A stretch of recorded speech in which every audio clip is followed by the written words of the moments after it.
Hello to all my dear students, आज के इस वीडियो में हम आपको सबसे टफ लगने वाली चीज़ दैट इज़ टेंसेस, उसको हम रिवाइज करने वाले हैं। उसको हम स्टेप बाय स्टेप सीखेंगे। सो आज की वीडियो में हम सबसे जो फर्स्ट टेंस है सिंपल प्रेजेंट टेंस, हम उसको रिवाइज करने वाले हैं, उसको सीखने वाले हैं।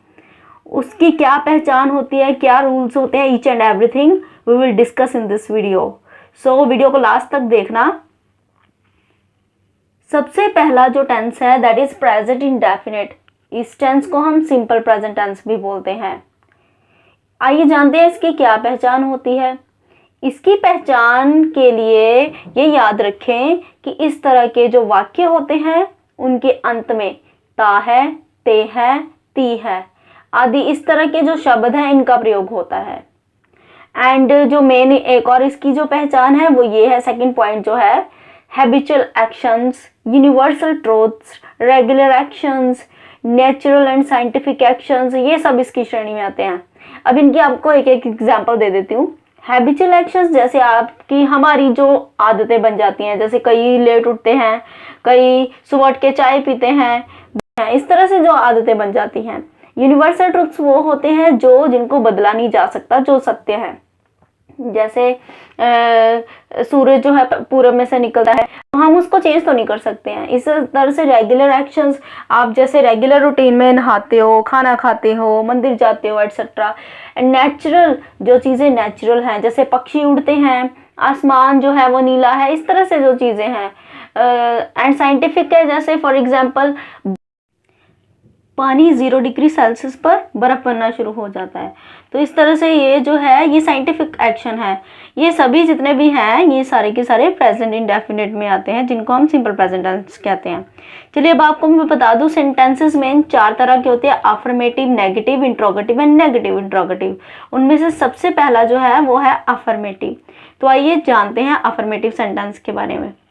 अफर्मेटिव सेंटेंस जो है इसको हम सकारात्मक वाक्य कहते हैं। सकारात्मक मतलब पॉजिटिव, यानी कि जिसमें कोई भी नेगेटिविटी नहीं होती है।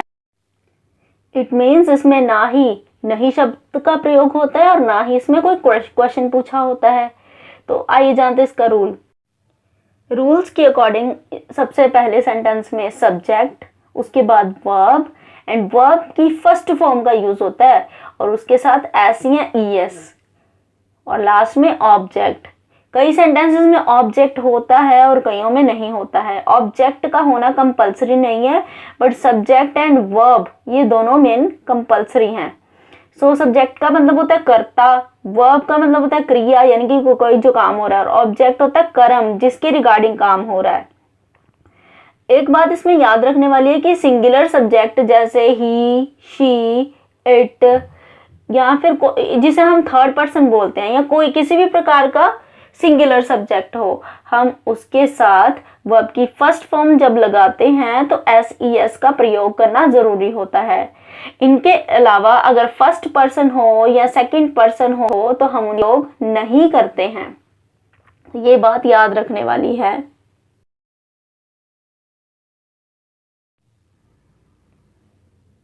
चलिए अब प्रेजेंट इंडेफिनिट की अफर्मेटिव सेंटेंसेस की प्रैक्टिस करते हैं। मैं चाय पीता हूँ, इसमें पीछे पीता हूँ आ रहा है, तो इस सिचुएशन में हम क्या करेंगे, पहले देखेंगे सब्जेक्ट कौन है, एंड फिर देखेंगे कि वर्ब की फर्स्ट फॉर्म के साथ एस सी एस लगाना है कि नहीं लगाना, और इसमें ऑब्जेक्ट है चाय। तो इस तरह से ये सेंटेंस बन जाएगा, आई जो है फर्स्ट पर्सन है, इसीलिए हम वर्ब की फर्स्ट फॉर्म लगाएंगे, आई टेक टी।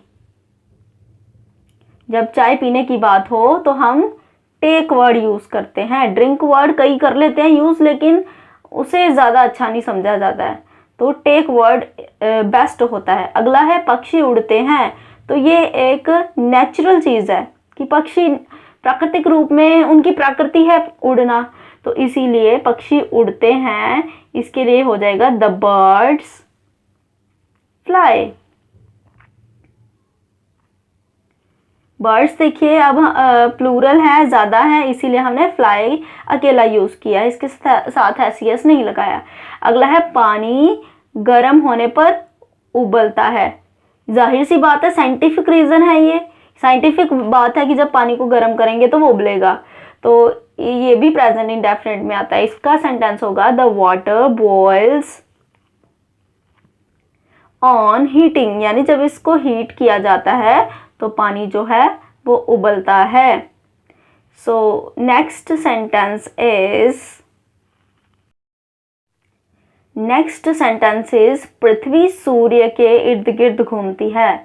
अब देखिए ये जो है बात, इसको हम बदल तो सकते नहीं है, वो घूमती है, तो ये यूनिवर्सल ट्रूथ है। तो इसीलिए द अर्थ, अब कभी भी कोई ऐसी चीज जो स्पेसिफिक हो उसके आगे ना, उस नाउन के आगे हम द लगाते हैं, हमने ये आर्टिकल्स में पढ़ा है।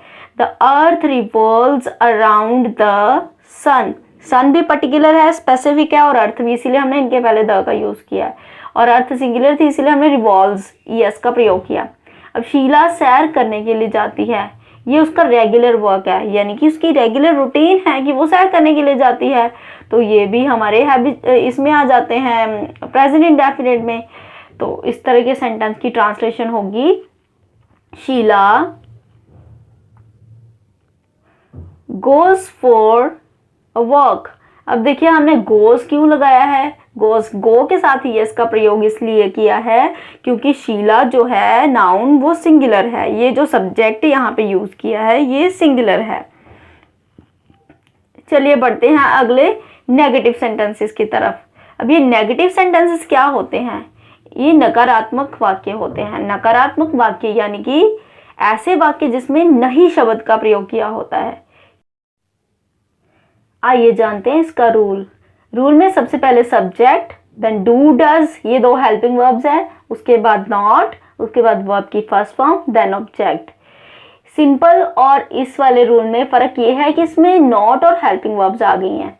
याद रखना है कि कभी भी नॉट का प्रयोग करना हो तो हेल्पिंग वर्ब्स लगानी पड़ेंगी। ये जो दो हेल्पिंग वर्ब्स हैं, हम इसमें बताया गया है कि कौन सी किसके साथ आएगी। चलिए सेंटेंसेस देखते हैं। मैं कॉफी नहीं पीता हूँ। अब देखिए मैं जो है वो फर्स्ट पर्सन है, एंड फर्स्ट पर्सन के साथ कौन सी हेल्पिंग वर्ब लगती है, do. I do and not हम लगा देंगे हेल्पिंग वर्ब के साथ, I do not take coffee. अब देखिए अगेन मैंने टेक वर्ड का यूज किया है बिकॉज ड्रिंक जो है वो ज्यादा सूटेबल वर्ड नहीं है। ड्रिंक जो है ज्यादातर मदिरा वगैरह के लिए यूज किया जाता है। यहाँ पे एक और बात है, डू नॉट की शॉर्ट फॉर्म भी होती है, हम डोंट भी लिख सकते हैं इसकी जगह पे। चलिए नेक्स्ट सेंटेंस देखते हैं। बच्चे पार्क में खेलने नहीं जाते हैं। देखिए इसमें फिर से नहीं का प्रयोग हो रहा है, तो द चिल्ड्रन। अब चिल्ड्रन वर्ड जो है वो प्लूरल है, तो प्लूरल के साथ डू वर्ब का, डू हेल्पिंग वर्ब का प्रयोग होता है। यहां पर हम यूज करेंगे डू, एंड डू के साथ हम नॉट लगा देंगे। The children do not go to play. हम इसे ऐसे भी बोल सकते हैं, the children don't go to play. क्यों? क्योंकि डू नॉट की शॉर्ट फॉर्म है don't. Let's go to the next sentence. मेरा मित्र झूठ नहीं बोलता है। देखिए मेरा मित्र यानी कि माय फ्रेंड, ये एक ही है, एक ही फ्रेंड की बात हो रही है, मेरे मित्रों की बात नहीं हो रही है, एक दोस्त की हो रही है बात। तो माय फ्रेंड अब एक है, सिंगुलर है, तो सिंगुलर के साथ हमारी हेल्पिंग वर्ब आती है डज, एंड उसके साथ लगा देंगे not. My friend does not tell lies.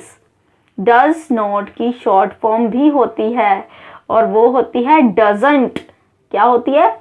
Doesn't. हम डज नॉट की जगह पे डजंट भी लिख सकते हैं, डज पूरा लिख के एन अपोस्ट्रोफ टी, बस।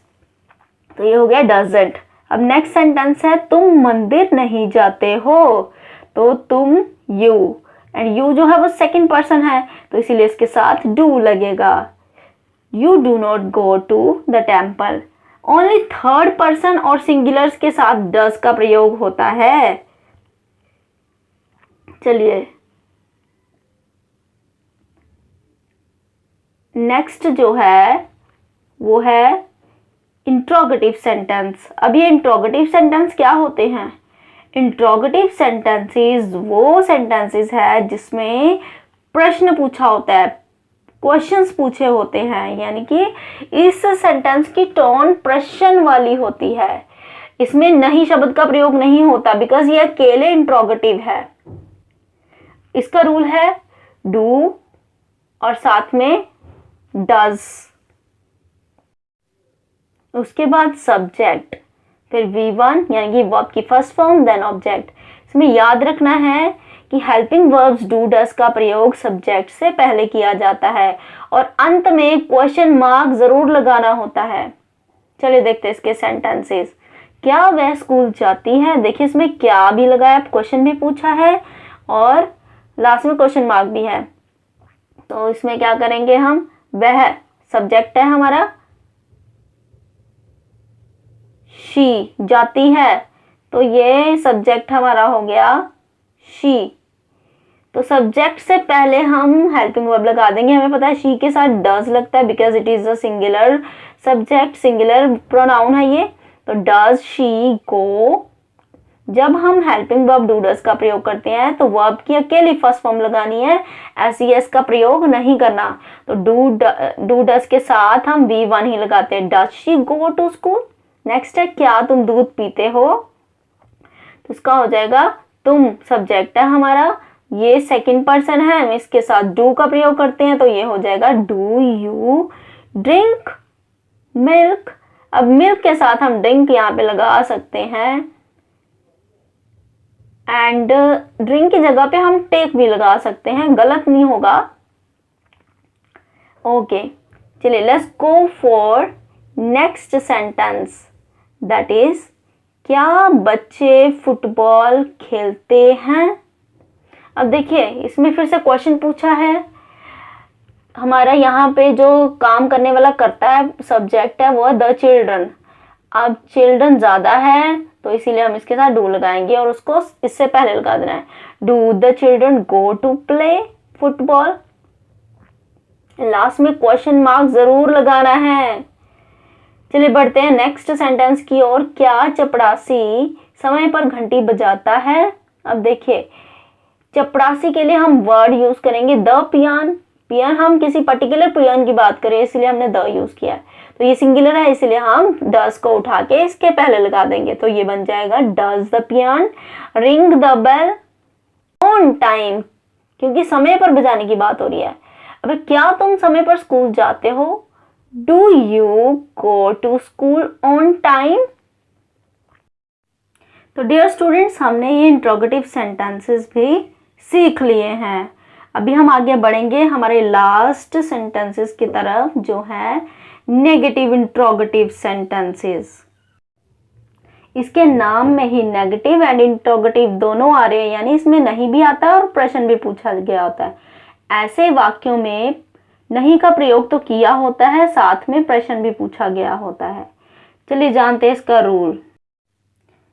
अब रूल के अकॉर्डिंग हमें हेल्पिंग वर्ब और नॉट दोनों का इस्तेमाल करना है, लेकिन हेल्पिंग वर्ब को हम सब्जेक्ट से पहले लगाएंगे, डू द सब्जेक्ट से पहले एंड नॉट जो है वो सब्जेक्ट के बाद ही रहेगा। देखिए जैसे नेगेटिव सेंटेंस था बस उसमें से हेल्पिंग वर्ब को उठा के सब्जेक्ट के पहले कर देना, बाकी as it is negative sentence का रूल रहेगा। तो चलिए डू नॉट की शॉर्ट फॉर्म डोंट होती है, पहले भी हमने डिस्कस किया। डज नॉट की डजंट होती है, ये शॉर्ट फॉर्म्स जो है हमने पहले भी डिस्कस की हैं, तो ये remember, just remember it. Let's talk about the examples. Examples में फर्स्ट एग्जाम्पल है क्या तुम्हारे पिताजी दफ्तर नहीं जाते हैं। तो इसमें देखिए क्या और नहीं दोनों का इस्तेमाल हो रहा है, इसलिए हमें क्या करना है, सब्जेक्ट से पहले हेल्पिंग वर्ब को लगा देना है। तो ये हो जाएगा does.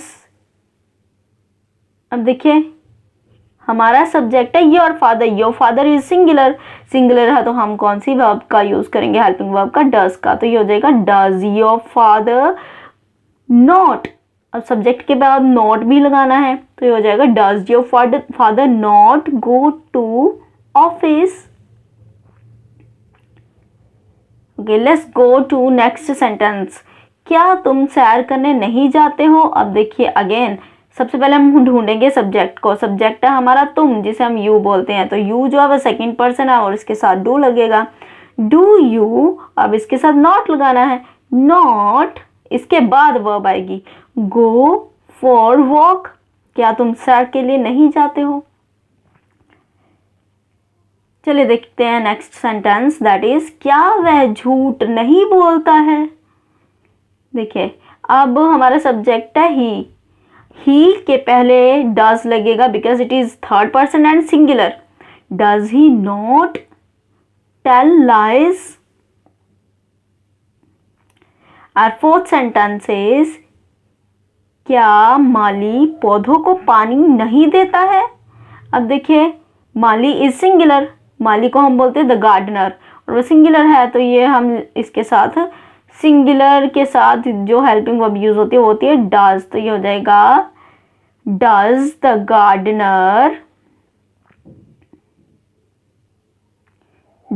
Gardener not water the plants.